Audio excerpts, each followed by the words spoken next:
말씀하시되 나를 따라오라. 내가 너희를 사람 낚는 어부가 되게 하리라 하시니. 아멘. 메리 크리스마스. 이번 성탄절이 꼭 복된 성탄절이 되기를 축복합니다. 오늘 말씀은 주님과의 이 만남으로부터 시작이 됩니다. 왜냐하면 오늘 말씀은 주님께서 베드로를 만난 다음에 하신 말씀이기 때문에 그렇습니다. 주님 만날 때 베드로는 이제 갈릴리 바다에서 고기 잡는 어부였는데요. 밤새도록 그물을 던졌는데 고기를 한 마리도 못 잡았어요. 그의 그물이 텅 비어 있었어요. 수고가 헛수고였거든요. 그때 주님이 나타나셨습니다. 그리고 주님이 던지라고 하는데 그물을 던지니까 그물이 가득 차는 그런 역사가 있었습니다. 베드로의 문제가 해결되는 그런 은혜를 베드로가 체험했죠. 우리도 베드로처럼 주님을 만났습니다. 아플 때, 또 힘들 때, 또 괴로울 때, 어려울 때, 이 모양 저 모양 있을 때 우리 주님을 만났습니다. 주님을 통해 힘을 얻었고 길을 얻었습니다. 여러분 언제 주님을 만나셨습니까? 또 어떤 은혜를 받으셨습니까? 우리가 어떻게 주님을 만나고 어떤 은혜를 받았든지 간에 주님과의 만남의 끝은 사명이라는 사실을 기억하셔야 됩니다. 베드로를 만난 주님께서는 베드로에게 사명을 주셨습니다. 베드로에게 주신 사명은 이제 고기 잡는 어부가 아니라 사람 낚는 어부가 되는 것입니다. 사람 낚는 어부라는 주님의 사랑을 전하고 주님의 말씀을 전하는 전도자를 의미하는 거죠. 우리가 어떻게 주님을 만났든지 간에 우리는 사명자의 삶을 살아야 됩니다.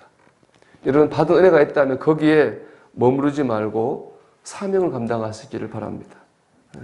주님과의 은혜로운 만남, 그 축복의 목적은 그 만남과 축복을 통해 힘을 얻어가지고 우리가 사명을 더 열심히 감당하는 데 있습니다. 근데 사명 감당할 생각은 하지 않고 계속 축복만 구해서는 안 되는 겁니다. 예수님께서 초대교회에 주신 사명은 사도행전 1장 8절입니다. 오직 성령이 너희에게 임하시면 너희가 권능을 받고 예루살렘과 온 유대와 사마리아와 땅 끝까지 이르러 내 증인이 되리라. 이게 주님이 초대교회 성도들에게 주신 사명입니다. 그들은 땅 끝까지 가서 주님의 증인으로 살아야 됐습니다. 하지만 초대교회는 흩어지지 않고 예루살렘에만 딱 모여 있었어요. 왜냐하면 예루살렘이 너무 좋았거든요. 예루살렘 교회 생활이. 그리고 예루살렘 교회 생활을 보면은 그들은 사랑으로 모든 것을 나누는 삶을 살았잖아요. 얼마나 좋았겠습니까? 너무 좋으니까 흩어질 생각은 안 하고 가만히 있었어요. 그럼 어떻게 하셨느냐? 주님이 큰 박해, 강력한 박해를 예루살렘 교회에 내리셨어요. 예루살렘 교회 교인들이 어쩔 수 없이 박해를 피해서 저 세상으로 다 흩어지게 됐어요.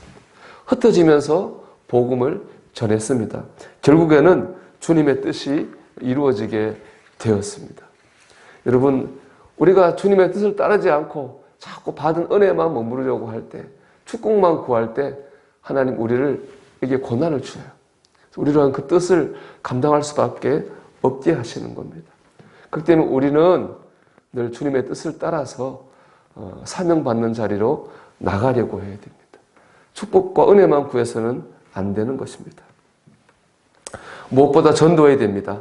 은혜 받는 만남의 목적이 사명 감당인 것처럼 사명의 최종적 목적은요, 전도입니다.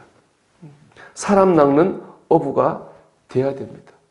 우리가 이 방향을 향해 나갈 때 우리는 그 길에서 영적 충전과 축복을 경험합니다. 마태복음 28장 19절 20절 말씀은 주님께서 우리에게 주신 마지막 대사명의 말씀이죠.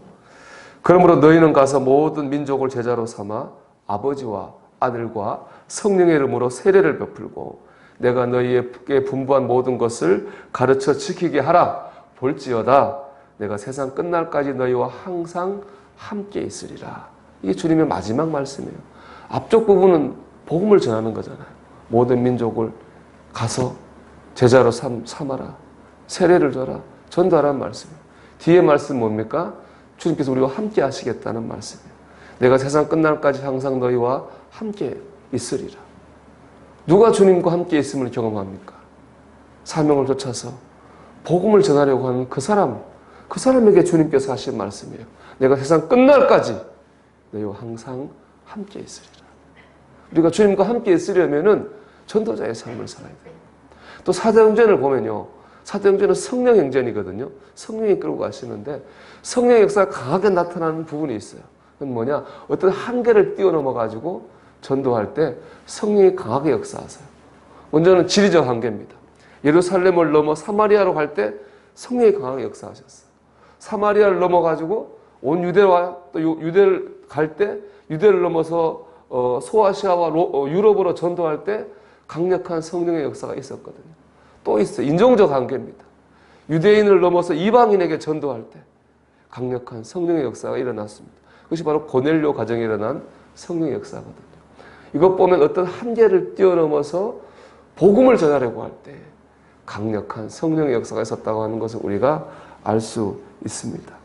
이것처럼 우리가 주님과 동행하기를 원한다면은 성령의 역사를 경험하기 원한다면은 우리는 전도자의 삶을 살아야 됩니다. 그 속에서 우리는 영적 충전과 축복을 경험하게 될 것입니다.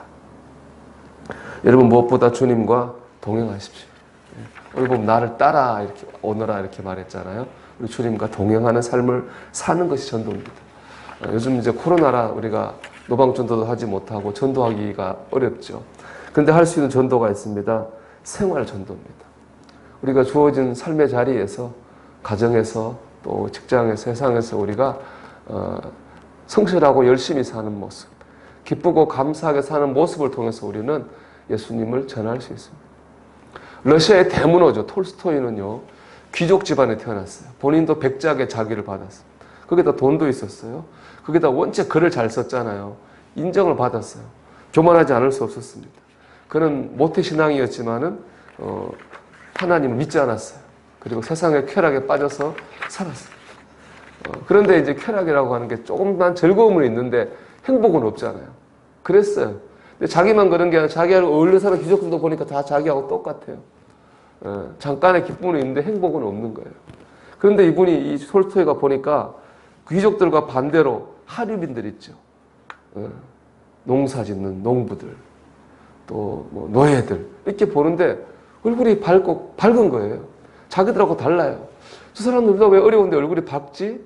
봤더니 그들이 다 독실한 신앙인들이었다는 거죠. 그걸 보고 톨스토이가 쾌락을 정리하고 예수 그리스도께로 온전히 자기를 의지하는 그런 그리스도인의 삶으로 변화되게 됩니다. 가난하지만 기쁘게 살아가는 이들의 표정이 위대한 문호 톨스토이를 예수님께로 인도했습니다. 여러분, 표정이 중요합니다. 우리 오늘 하루 마음 가운데에 감사를 가지고 우리 기쁘게 살아갈 때에 우리의 얼굴이, 우리의 삶의 모습이 전도의 도구가 됩니다. 우리가 오늘 그렇게 기도했으면 좋겠습니다. 주님, 오늘 한 날 하루 삶 속에서 내가 내 안에 주님 주시는 기쁨이 차고 넘쳐서 내 삶을 통해 드러나게 해주시옵소서. 그래 내 얼굴이, 내 삶이 전도의 도구가 되게 하옵소서. 우리 그렇게 기도하고 나갈 때에 분명히 우리를 통해 우리가 안에 또 주님의 은혜도, 새롭게 주님을 만나는 은혜도 있게 될 줄로 믿습니다. 오늘 이런 전도자의 은혜를 누리시기를 주의 이름으로 축원합니다.